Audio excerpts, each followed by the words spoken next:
अभी तक आपने समुच्चय के विभिन्न प्रकार पढ़े। जैसे समुच्चय के प्रकार में आपने पढ़ा एकल समुच्चय, रिक्त समुच्चय, सीमित समुच्चय, अनंत समुच्चय। ये समुच्चय के 4 प्रकार पढ़े। साथ ही आपने 2 समुच्चयों में संबंध के लिए एक सम समुच्चय पढ़ा, समान समुच्चय। तो इतना समुच्चय आप पढ़ चुके हैं।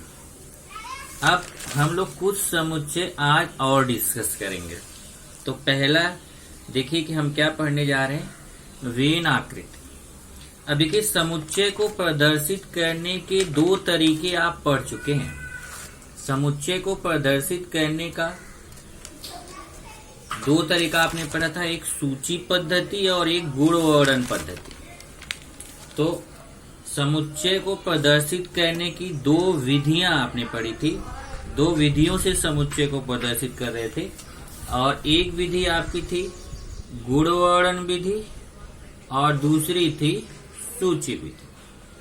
तो सूची विधि में क्या करते हैं कि धन कोष्ठक में जो घटक रहते हैं उनको कॉमा लगाकर लिखते हैं, और गुणवर्णन पद्धति में क्या करते हैं, धन कोष्ठक में पहले x ऐसा है कि x लिखते हैं, फिर समुच्चय के घटकों में जो सामान्य गुणधर्म होता है उसका यहाँ पे वर्णन कर देते हैं। इसको बोलते हैं गुणवर्णन पद्धति। ये 2 पद्धति से आपने समुच्चय को लिखना सीख लिया है।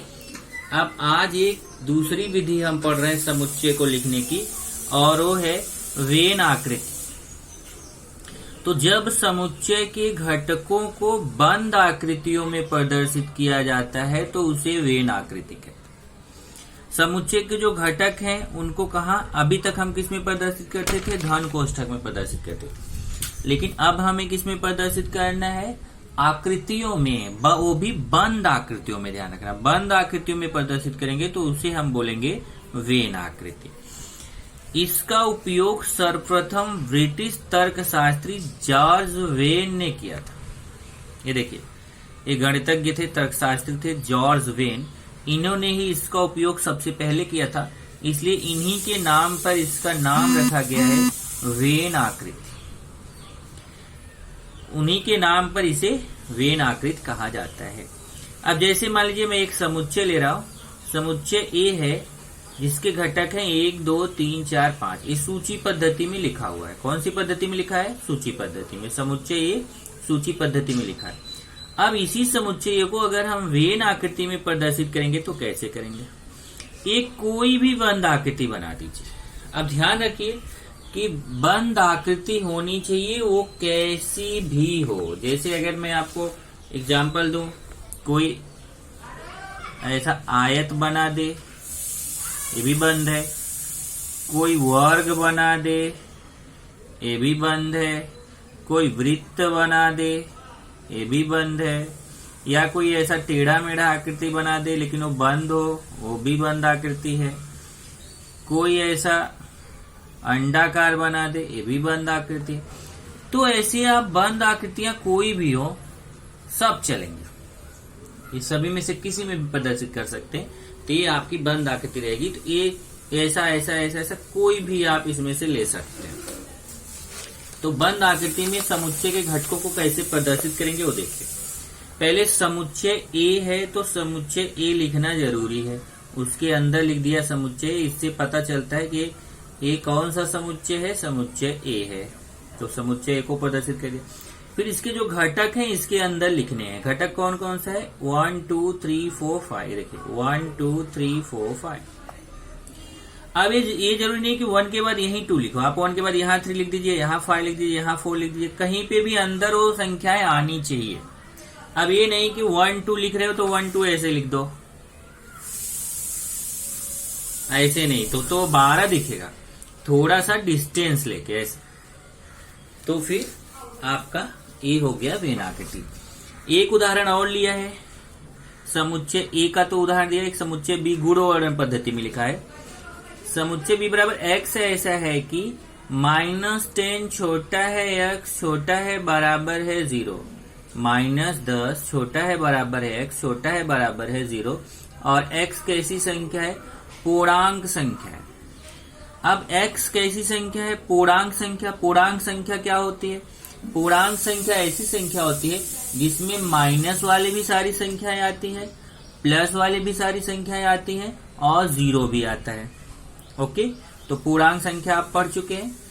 मैंने उस दिन आपको पूरी लिस्ट दिया था, उसमें से आप चेक कर सकते हैं पूर्णांक संख्या कि पूर्णांक संख्या कौन सी संख्या होती है जिसमें पूरा प्लस संख्या भी आता है, माइनस संख्या भी आता है और जीरो भी आता है, उसको बोला जाता है पूर्णांक संख्याएं। तो जो पूर्णांक संख्याएं हैं उसमें से कौन सी संख्या लेना है हमें, -10 और 0 के बीच। उसमें यहां देखो बराबर का चिन्ह भी लगा हुआ है नीचे। ये दो तरीके का बताया था मैंने, ये चिन्ह भी समझाया था कि एक ऐसा चिन्ह हो सकता है, तो ये ऐसा चिन्ह रहेगा तो केवल इसका मतलब इससे छोटी संख्या ले, छोटा है का निशान है, लेकिन ऐसा बना के यहाँ नीचे बराबर का भी चिन्ह लग जाता है। एक लाइन और लग गई तो बराबर का चिन्ह बोला जाता है, मतलब उस संख्या को भी लेना है जो यहाँ लिखी रहेगी। और इसमें कैसा, जैसे अगर मैं यहाँ लिखूं 10, यहाँ 10, तो इसमें कैसा रहेगा, इसमें 10 से छोटी संख्या लेना है।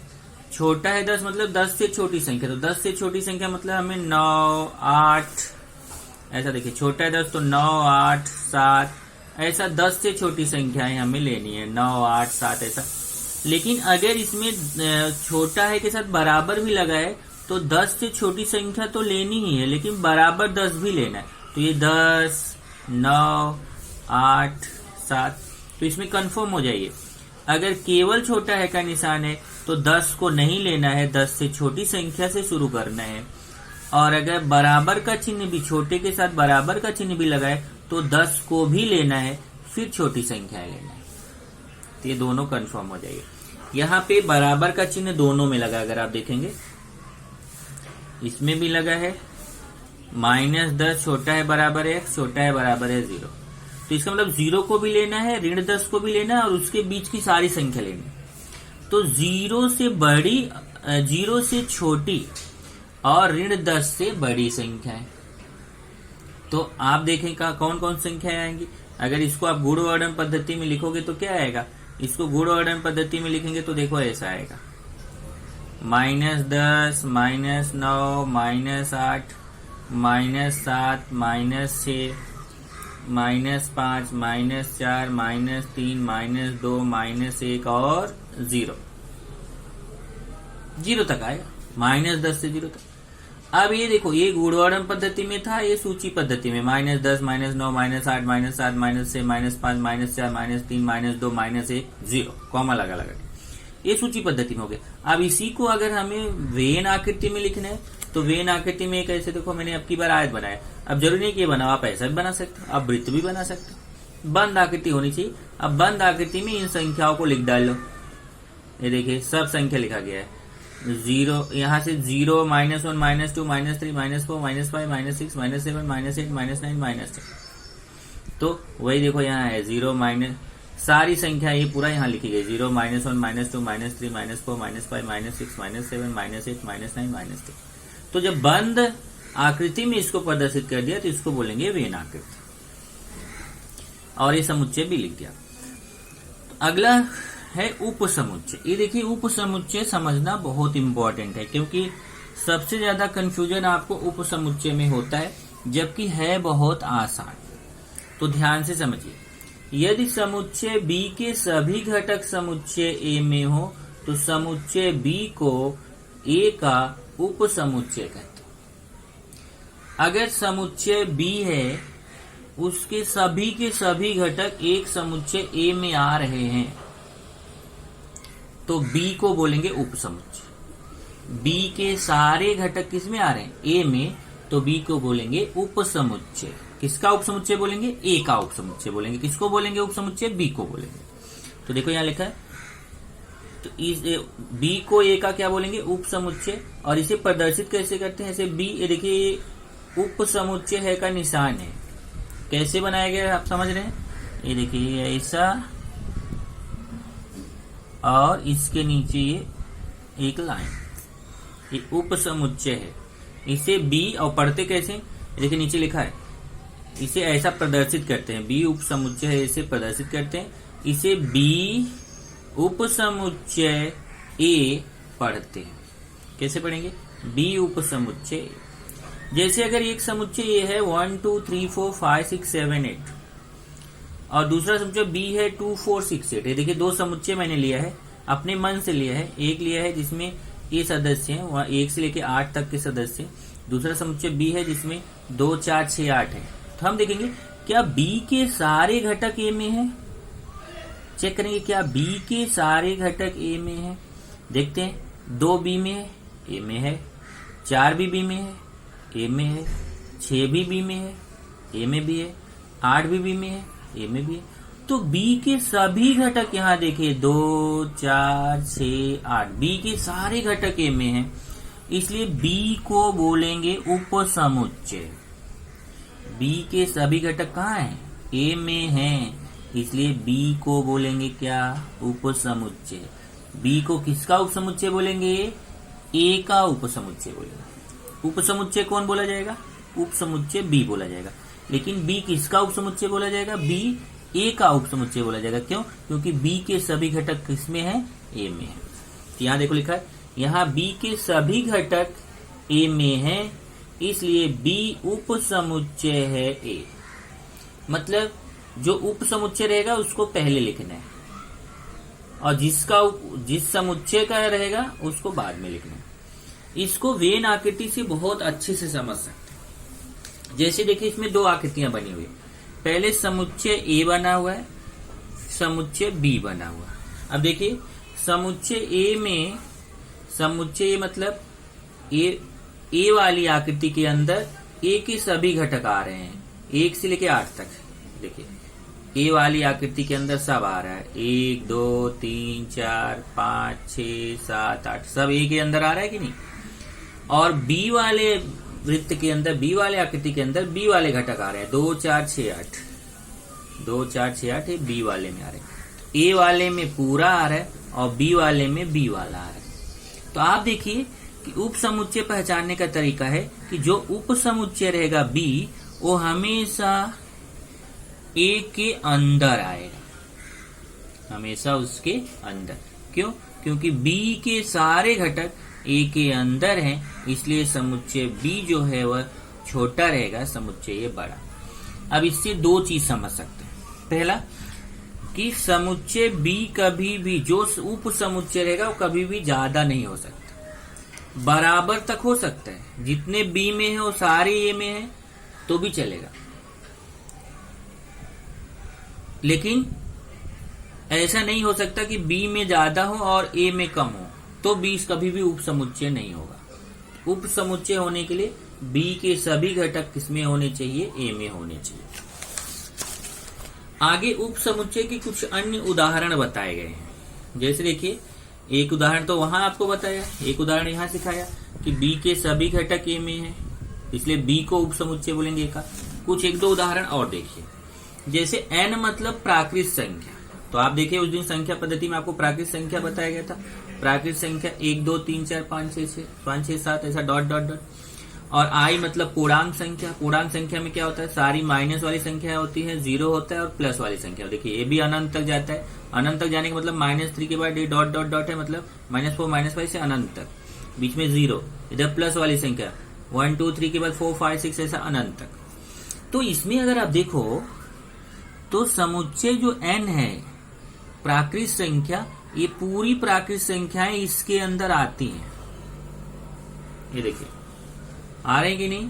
आप बोलेंगे नहीं 1 2 और 3 तो आ रहा है, पर 4 5 6 तो यहाँ नहीं दिख रहा है। दिख नहीं रहा है पर डॉट डॉट लगा है ना, इसका मतलब इसमें आगे है वो संख्या। 1 2 3 आगे डॉट डॉट डॉट का मतलब 4 5 6 भी आगे मिलेगा, और इसमें भी डॉट डॉट डॉट है, मतलब ये भी अनंत तक जा रहा है, ये भी अनंत तक जा रहा है। तो n समुच्चय n के सभी घटक समुच्चय I में है, इसलिए समुच्चय n को बोलेंगे उप समुच्चय। किसका उप समुच्चय बोलेंगे? I का उप समुच्चय बोलेंगे। यहाँ समुच्चय n के सभी घटक I में है, इसलिए समुच्चय n उप समुच्चय है I का। एक एग्जाम्पल और देखिए। x ऐसा है कि x 25 का वर्गमूल है। अब मैंने एक बार ऐसा आपको बताया था कि 25 का वर्गमूल क्या होता है, तो बहुत सारे लोग तुरंत बताएंगे। अगर उनको बोलोगे 25 का वर्गमूल, बोलेंगे 5। तो मैंने आपको समझाया था कि 25 का वर्गमूल 5 भी होता है और -5 भी होता है। क्यों होता है समझाया था क्योंकि 5 का स्क्वायर भी 25 होता है और -5 का स्क्वायर भी 25 होता है, इसलिए 25 का वर्गमूल +5 भी होता है, 25 का वर्गमूल -5 भी होता है। तो यहां लिखा है x यह 25 का वर्गमूल है, मतलब x का मान क्या हो सकता है, 25 का वर्गमूल संख्या लेना, तो 25 का वर्गमूल संख्या क्या होगा, +5 भी होगा -5 भी होगा। तो ये सूची पद्धति में -5 और +5 आएगा। दूसरा है y ऐसा एक y घटक है i का, i मतलब ये देखिए i यहाँ पे है पूर्णांक संख्या, और -5 और 5 के बीच है, लेकिन ध्यान रखिए यहाँ नीचे बराबर का चिन्ह भी है, मतलब -5 और 5 को भी लेना है। तो क्या क्या आएगा देखिए, -5 से लेके 5 के बीच, तो -5 -4 -3 -2 -1 0 1 2 3 4 5, यहाँ -5 से इधर और 5 के इधर बीच में 0, तो इसके अंदर इतनी संख्या आएंगी। अब देखेंगे कि क्या P के सभी घटक S में है। ये देखिए P में -5 है, S में भी -5 है, P में 5 है, S में भी 5 है, तो P के सभी घटक S में है, इसलिए P को बोलेंगे उपसमुच्चय। P के सभी घटक S के अंदर हैं, इसलिए P को क्या बोलेंगे, उपसमुच्चय। P को किसका उपसमुच्चय बोलेंगे, S का उपसमुच्चय बोलेंगे। यहाँ समुच्चय P के सभी घटक S में है, इसलिए P उपसमुच्चय है S का।